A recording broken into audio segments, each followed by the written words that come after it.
Hi everyone, Vacha here from Recording Studio 9 and thanks for joining me today. And today we are talking about the Behringer's Vintager series Tube Ultragain T1953 and what it's all about.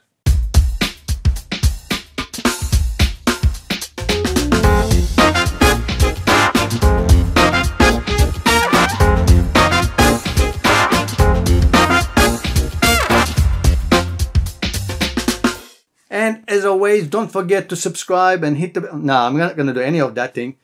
Really don't care if people subscribe or not, because it's up to you. If you like my channel, you would already subscribe. There's no point of me telling you subscribe and hit the bell and all of that, because according to the statistics, only about 6% of my subscribers watch my videos. The 94% are all new people. So anyway, let's get started. Back in May 2018, I did a live stream video of me unboxing the Behringer's Tube Ultragain T1953. It was an exciting moment for me because I received a gear that looked really old, classic tube mic pre, and it was nostalgic. And I said probably about 10 times in that video that the only reason I purchased that gear is for nostalgic reasons, and I hope that it worked. And it did. It worked perfectly. It did exactly what Behringer claimed. And I was really happy with it. And I'm still happy with it. And I have it still. Because later on, I'm going to show you what it actually does. But of course, YouTube being YouTube, there's a lot of people out there that claim to know everything and everything. And they claim that what I talked about, that gear is just bogus. That Behringer is just falsely advertising what it is. And the tubes don't do anything. So let's read one of the comments. You know that all Behringer tube gear is bogus, right? The tube inside doesn't do anything but add some crappy distortion to the signal. It's just another marketing stunt from Behringer. Too bad to see people falling for this and wasting their money. Which to I replied, thanks for the comment. That means it is working as advertised. What did you expect the vacuum tube to do? Sure, it's not as good as a $5,000 tube mic pre, but you think you'll be able to hear the difference in a mixed song. Though I bought it for legacy nostalgic reasons, but have used it several times as a bus saturation, and it did what I expected. Which to, he replied, wow, you really are a newbie. After 35 years as a recording engineer, I can tell you that the main function of tubes is not to add distortion. They are doing a lot of other things before they get to distortion. And yes, if you use a little bit of crap on all the channels, in the end, you are going to notice it. Well, maybe not you, but most people. Yeah, right. Okay, whatever you say, buddy. But in this video, I'm going to show you what it actually does. Just in case you didn't know, hopefully it will enlighten you and understand a little bit more about the gear that we are talking about. Now, of course, to find out about the gear and what are the reasons that I purchased for, is I wanted to actually see if I can do any changes and modifications to it to give lots of coloration and so on, because I've read on forums that you could actually do that by changing the tubes or changing some of the circuitry or the integrated circuits inside it, and you'll be able to do all different things. And of course, along the way, I do found out a 4-page full schematic of the tube Ultragain T1953 and all of the Vintager series as well. The T1951, the 52, and the 54, which I have a couple of those as well. Yes, I do. And looking at the systematics and finding out what the actual circuits do and what the tubes do, I thought to myself, well, actually what it does, I don't think it's really worth spending the time and the money to upgrade it. You know, it does what it's supposed to do. And I don't believe by changing the tubes will make any difference.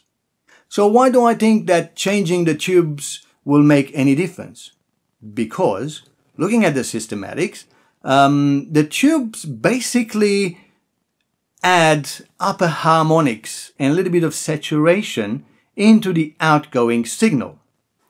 Looking at the inputs and the outputs that I've got here, it's all op amps, and I think they are using a couple of the 074 op amps, and where's the other one, which is 40 4508 chips, which is nice and clean and readily available op-amp chips, integrated circuits. Nothing special about them. They're not really high-end, but they're nice and clean, and that's what they're supposed to do. So the signal from the microphone level or the line level is amplified by integrated circuits and then fed, some of it through the tube and some of it straight out. And then by using the warm knob, you can adjust how much of that upper harmonics and saturation is fed back into the signal. If you turn the warmth all the way down, that means the tubes are basically off. They're not going to do anything. It's a clean part through. Now this is where people are getting confused when they see the word tube. It's not claimed by Behringer that it's a tube preamp. It does clearly say in the instruction manual, as well as even on their website, that it adds upper harmonics and a bit of saturation to the signal, right?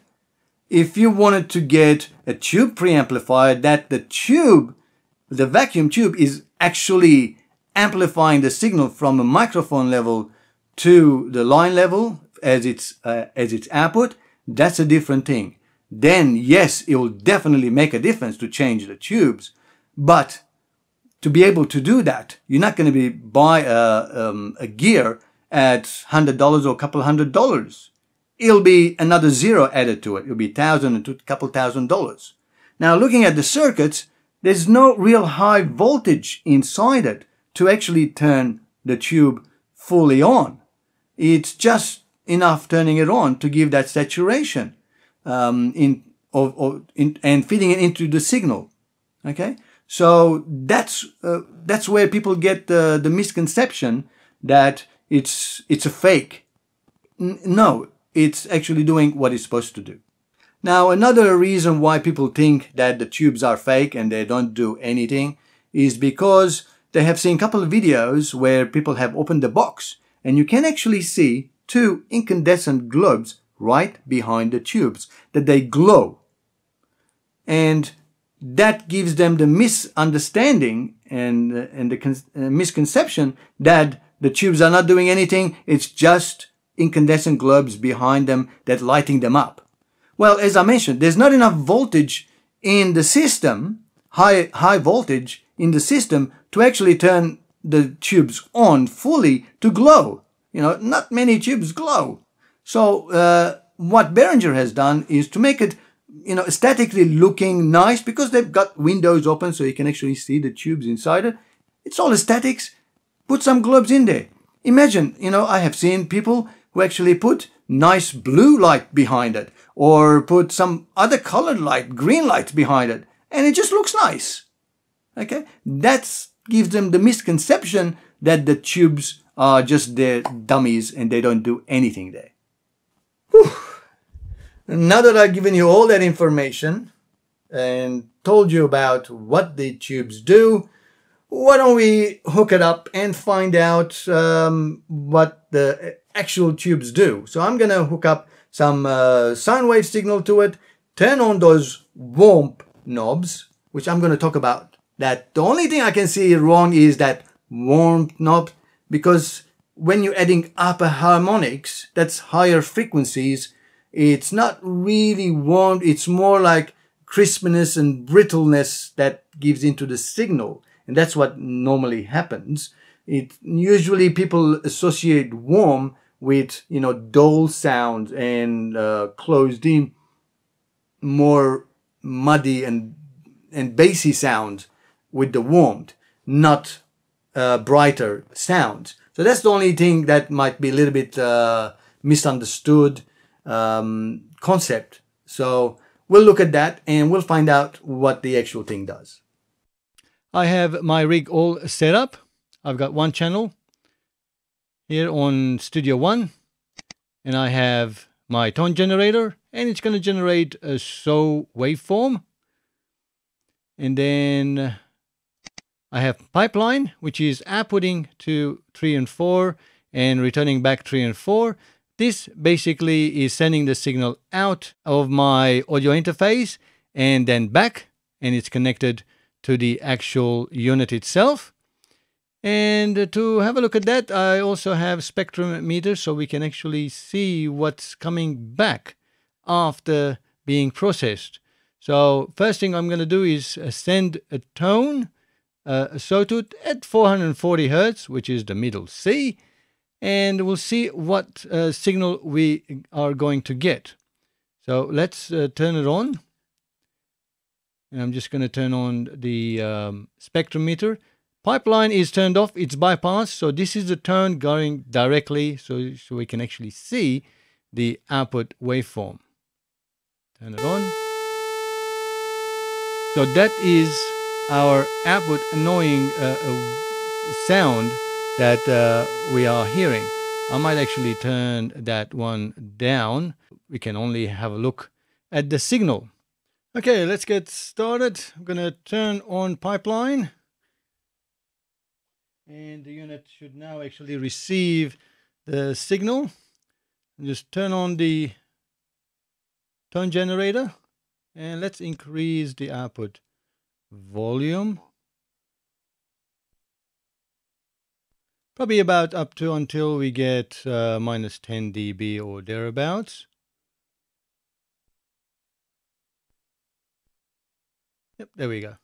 Now being sawtooth, obviously it's got lots of harmonics, and the reason I've chosen that because we should be able to see all the upper harmonics change. Now we can see we've got signal coming through. Hopefully you can see it. We've got signal coming through right there. So the signal going in and out of the Behringer T1953. So let's increase, I'm just going to increase both of these all the way up so we can see like the full scale change.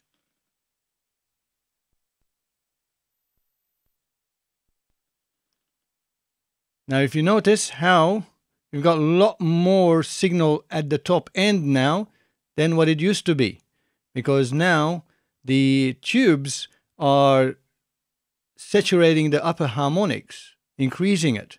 So it's getting brighter there. So let me turn that down again.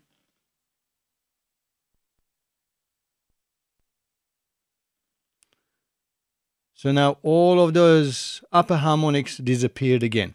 And that's what basically the tube does. Nothing more, nothing less. So let's have a listen to some music and we'll see what sort of changes, tonal changes that it actually will do for the musical composition. Now, as you can see, the unit itself got quite a bit of noise because it's not really clean tube, and that's the whole idea. It's got coloration and it's got noise in it. It has a tube that's running parallel to the signal. So if I actually turn this off, we'll see how it will turn off, because Studio One is 32-bit floating, so there's no noise coming in and out. So this noise that you see right at the bottom, they're 117 dB, minus 117 dB. It's not something you'll be able to hear, but it's there. Hope people don't complain about this one. It's quite low. It's as low as your CD player would get, so nice and clean. That's only because this display can display up to 144 dB of dynamic in the spectrum. That's what I've got it all set up. So we're going to listen to two tracks. One is a guitar, acoustic guitar, and me singing. And the next one is my song, No Regrets, which is a full arranged indie rock music, pop music in there. And we'll be able to see what the difference will be as I turn the tube on and off. Okay, let's have a listen.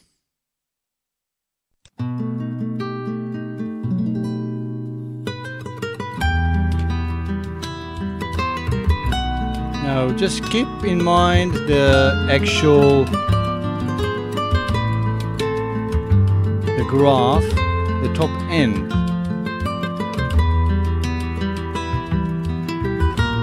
This is without any tube upper harmonics. Du կարծում ես այդ անցևն է We turn them up. արտասվում բադուհանին Այդ ափսոսանքի խոսքերն են Կլորվում հադիկ Կլորվում են ու հոսում են You might be able to hear how brighter it got. Այս խոսքերը որ լսվում են Իմ երկի մեջ A bit more air, more brittle. Let me turn it back down again. Սերը կոմի հանելուկ է ու կախնիկ է չպացված Տակուց է աշնան գադագներ դերևներն էին տեղնած Զարուղում նուր արդասվում էր մի աղջիկ մենակ կանգնած Մեր սիրո աշունը էլ երբեք չի կրկնվի Եվ անցյալն ամեն անգամ աշնան հետ կայցելի Okay, as you notice there, how as I turn the tube saturation on full, it does get brighter. Not sure how well this is come up on YouTube, but you can see on the graph how it gets brighter because obviously it's amplifying the upper harmonics of all the signals that's coming in, and that's what it's supposed to do. So let's have a listen to a full song as well. Just turn them off and let's start it up.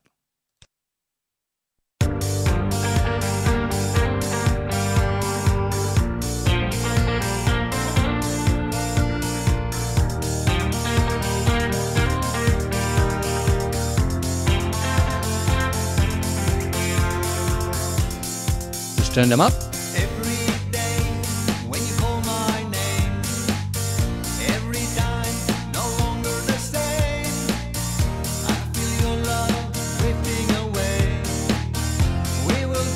Off again.